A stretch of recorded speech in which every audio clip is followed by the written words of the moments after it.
दोस्तों, फर्ज करिए कि आप किसी लंबी छुट्टी के लिए किसी दूसरे देश घूमने जाना चाहते हैं। आप अपनी फ्लाइट की टिकट बुक करते हैं, एयरपोर्ट तक पहुंचते हैं, चेक इन करके बड़ी मशक्कत के बाद आप अपनी फ्लाइट बोर्ड करते हैं। प्लेन उड़ान भरता है और बड़ी खुशी के साथ आपका अपने मंजिल तक पहुंचने का सफर शुरू होता है। पर क्या हो कि यह सफर आपकी जिंदगी का आखिरी सफर हो और आप उस मंजिल तक कभी पहुंच ही ना पाए।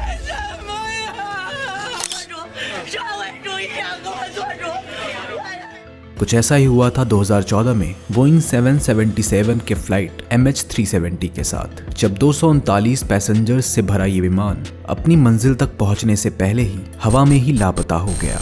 239 जिंदगियों से भरे इस प्लेन में उस रात ऐसा क्या हुआ था? आइए रुक करते हैं फ्लाइट MH370 की इस दिल दहला देने वाली पूरी दास्तान की ओर।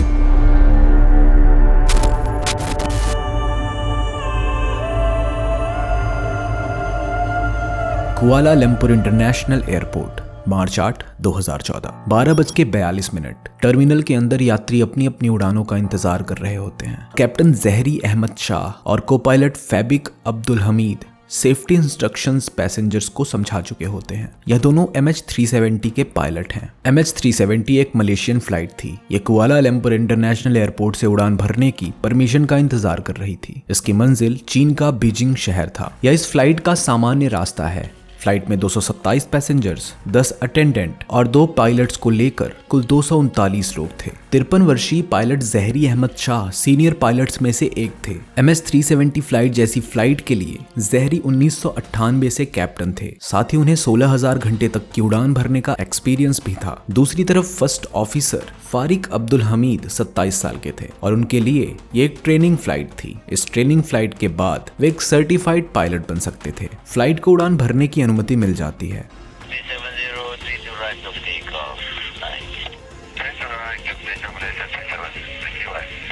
यह फ्लाइट तकरीबन 20 मिनट सही दिशा में उड़ान भरती है और फिर फ्लाइट साउथ चाइना सी की तरफ आगे बढ़ती है। रात का आसमान बिल्कुल साफ था और मौसम भी ठीक था। अब तक का सफर बड़ा आसान जा रहा था। करीब 1:08 पर फ्लाइट 35,000 मीटर की ऊंचाई पर उड़ रही थी। 20 मिनट बाद फ्लाइट वियतनाम हवाई क्षेत्र में प्रवेश करने वाली होती है। मलेशियन कंट्रोल टावर का एयर ट्रैफिक कंट्रोल MH370 के कैप्टन से कांटेक्ट करता है। वो रेडियो पर कहता है, मलेशियन 370 कांटेक्ट हो ची मिन 120.9 गुड नाइट।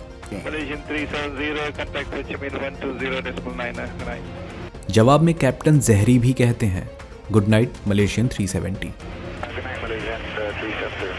यह शब्द मलेशियन 370 से सुने आखिरी शब्द थे। कुछ 1 मिनट बाद ही 239 यात्रियों के साथ यह विमान आकाश में गायब हो जाता है। इसके बाद उनसे संपर्क करने की हर कोशिश नाकामयाब साबित होती है। रात के 1:21 हो रहे होते हैं जब वियतनामीज रडार में स्पॉट होने के तुरंत बाद फ्लाइट उस रडार से मानो गायब हो जाती है। जब फ्लाइट से कोई संपर्क नहीं बन पाता तो वियतनामीज कंट्रोलर्स इसकी सूचना कुआलालंपुर एयरपोर्ट को देते हैं। हर फ्लाइट में सिग्नल को ट्रैक करने के लिए 2 ट्रांसपॉन्डर्स होते हैं। MH370 में भी ये 2 ट्रांसपॉन्डर्स रहे होंगे। हो सकता है कि प्लेन के अचानक गायब होने के दौरान दोनों ट्रांसपॉन्डर्स में खराबी आ गई हो या फिर किसी ने इसे डीएक्टिवेट कर दिया हो। मगर हैरान करने वाली बात तो यह थी कि आखिर ऐसा कोई क्यों करेगा। ऐसी घटनाओं के होने पर सूचना 1 घंटे में एरोनॉटिकल रेस्क्यू सेंटर तक पहुंच जानी चाहिए, लेकिन यहाँ कुआलालंपुर एयरपोर्ट रेस्क्यू सेंटर इस मामले की कोई भी जानकारी 4 घंटे बीत जाने के बावजूद भी नहीं पहुंचाती और इसी के चलते कोई इमरजेंसी एक्शन भी नहीं लिया जाता। अब सुबह के 6:32 हो चुके थे। सबको उम्मीद होती है कि फ्लाइट बीजिंग में लैंड करेगी।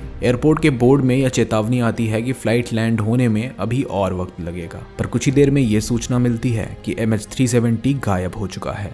MH370 lost contact with Subang Air Traffic Control this morning.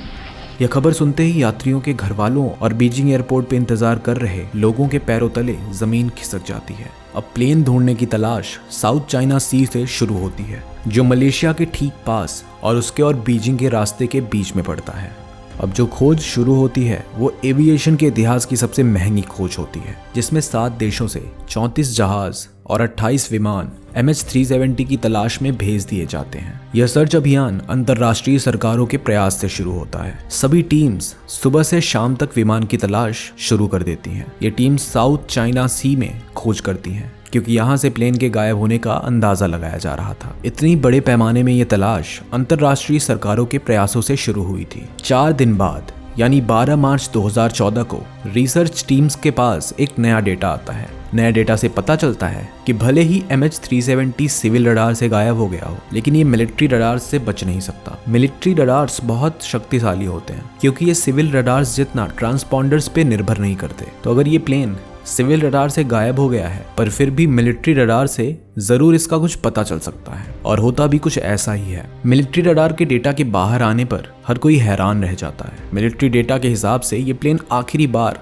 2:22 पर देखा गया था, और हैरानी की बात यह थी कि इसका आखिरी लोकेशन साउथ चाइना सी नहीं बल्कि मलेशिया के पश्चिम में पड़ने वाले स्टेट ऑफ मलाका में अंडमान एंड निकोबार आइलैंड्स के पास थी। यानी प्लेन बीजिंग से बिल्कुल ही उल्टी दिशा में जा रहा था। इसके बाद प्लेन के बारे में कोई भी रिपोर्ट नहीं आती है। कुछ दिनों बाद सैटेलाइट डेटा भी रिलीज होता है, जिससे कुछ चौंकाने वाले नए खुलासे सामने आते हैं। इस डेटा के मुताबिक ये प्लेन सैटेलाइट से ऑटोमेटिकली कांटेक्ट करने की कोशिश कर रहा था। ऐसा अक्सर होता ही है। MH370 जैसे बड़े एयरप्लेन अक्सर अपने कम्युनिकेशन को और आसान बनाने के लिए सैटेलाइट से कांटेक्ट करते रहते हैं। पर ताजुब की बात यह थी कि प्लेन ने सैटेलाइट के साथ सिर्फ लॉग इन करने की कोशिश की और प्लेन की लोकेशन से जुड़ा कोई भी डेटा शेयर नहीं किया। प्लेन ने सैटेलाइट को कुल 7 बार कांटेक्ट करने की कोशिश की। इससे रिसर्च टीम ने इस जानकारी का प्रयोग करके फ्लाइट की लोकेशन का पता लगाने का प्रयास किया, क्योंकि जब सैटेलाइट को फ्लाइट से सिग्नल मिला होगा तो जरूर उसने अपना एंटीना उस तरफ मोड़ा होगा। उस एंगल में पड़ रहे एरिया, प्लेन में बचे फ्यूल और प्लेन की स्पीड से कई कैलकुलेशन करने के बाद यह अंदाजा लगाया गया कि प्लेन उस वक्त कहां हो सकता है। इस एरिया को 7th आर्क नाम दिया गया, जो कि ऑस्ट्रेलिया से 2000 किलोमीटर पश्चिम में है। मगर काफी कोशिशें करने के बाद भी उन्हें सिर्फ निराशा ही हाथ लगी, तो इस ऑपरेशन को बंद कर दिया गया। मगर जुलाई 2015 में प्लेन का एक टूटा हुआ हिस्सा बहते हुए आइलैंड ऑफ रीयूनियन के तट तक आया। ये आइलैंड ऑफ रीयूनियन मैदागास्कर के पूर्व में है। इस सब के बीच फ्लाइट में बैठे पैसेंजर्स का बैकग्राउंड भी चेक किया जाने लगा, यह जानने के लिए कि कहीं ये घटना किसी पैसेंजर से जुड़ी हुई गुत्थी तो नहीं। अनुमान लगाए जाने लगे कि कहीं इसके पीछे किसी आतंकवादी संगठन का हाथ तो नहीं। इन सब के बाद 3 प्रमुख थ्योरीज सामने आई। पहली, पायलट का सुसाइड। इस थ्योरी के मुताबिक ये कहा जाता है कि MH370 के लापता होने के पीछे एकमात्र कारण कैप्टन जहरी अहमद शाह है। कैप्टन ने जानबूझकर थाईलैंड और मलेशिया की सीमाओं के लिए उड़ान भरी, चूंकि ये 2 रडार के बीच हो सकता था। जहरी ने एक दूर के इलाके में इस घटना को अंजाम दिया। उनके फेसबुक अकाउंट को नोट करने पे पता चलता है कि वो राजनीति में भी शामिल थे। इसके अलावा जहरी तब के मलेशिया विपक्षी दल के नेता को सपोर्ट भी करते थे। इसी विपक्षी दल के नेता को विमान के लापता होने से पहले 7 मार्च को गिरफ्तार भी किया गया था। इसलिए हो सकता है कि अपना विरोध दिखाने के लिए जहरी ने फ्लाइट को हाईजैक कर लिया। कैप्टन जहरी के घर की तलाशी लिए जाने पर एक फ्लाइट सिमुलेटर मिला। यह कहा जाने लगा कि फ्लाइट के सिमुलेटर में जहरी ने एक पाथ बनाया था, और ताजुब की बात यह है कि जहरी ने जो पाथ बनाया वह इंतफाक से वही रास्ता था जिस पर चलने से MH370 गायब हो गई। मगर इस थ्योरी का दूसरा पहलू यह भी है कि जहरी एक अच्छे पायलट थे जिनका बहुत नाम था और लोग उनका बहुत सम्मान भी करते थे, जिसके चलते इस थ्योरी पर विश्वास करना थोड़ा मुश्किल लगता है। दूसरी थ्योरी, प्लेन हाईजैक। इस उड़ान में जो यात्री यात्रा कर रहे थे उनमें से 2 मुख्य रूप से संदिग्ध पाए गए, पौरिया नूर मोहम्मद मेहरदाद और दिलावर सैयद मोहम्मद रजा। ये दोनों यात्री फर्जी पासपोर्ट का इस्तेमाल कर फ्लाइट में दाखिल हुए थे, लेकिन जांच के दौरान इन्होंने यूरोपियन देश में बसने के लिए फर्जी पासपोर्ट का इस्तेमाल किया। उन्होंने बीजिंग जाने और यूरोप पहुंचने की योजना भी बनाई थी, मगर इंटरपोल एजेंट्स के द्वारा शिनाख्त करने के बाद ये साबित हो गया कि ये आतंकवादी नहीं थे और प्लेन हाईजैक होने का ये दावा भी खारिज हो गया।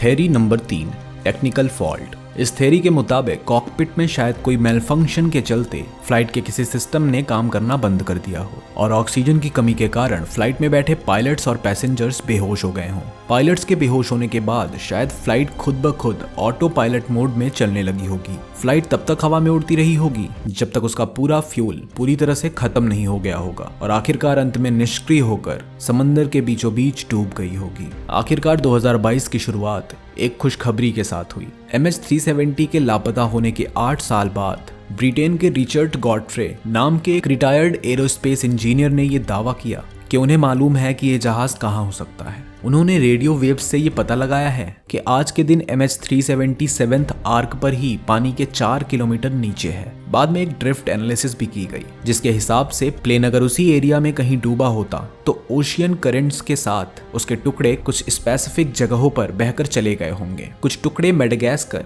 और उसके पास के आइलैंड्स पर गए होंगे, जो कि असल में हुआ भी। अब तक दुनिया के अलग अलग कोनों से प्लेन के 27 टुकड़े पाए गए हैं। MH370 की खोज अभी भी जारी है और आज अभी के दिन तक इस फ्लाइट का हवा में गायब हो जाना एक रहस्य है। बहुत बहुत शुक्रिया आज की इस वीडियो को देखने के लिए। ऐसी ही और इंटरेस्टिंग दास्तान सुनने के लिए हमारे YouTube चैनल को सब्सक्राइब करें। तब तक के लिए शुक्रिया।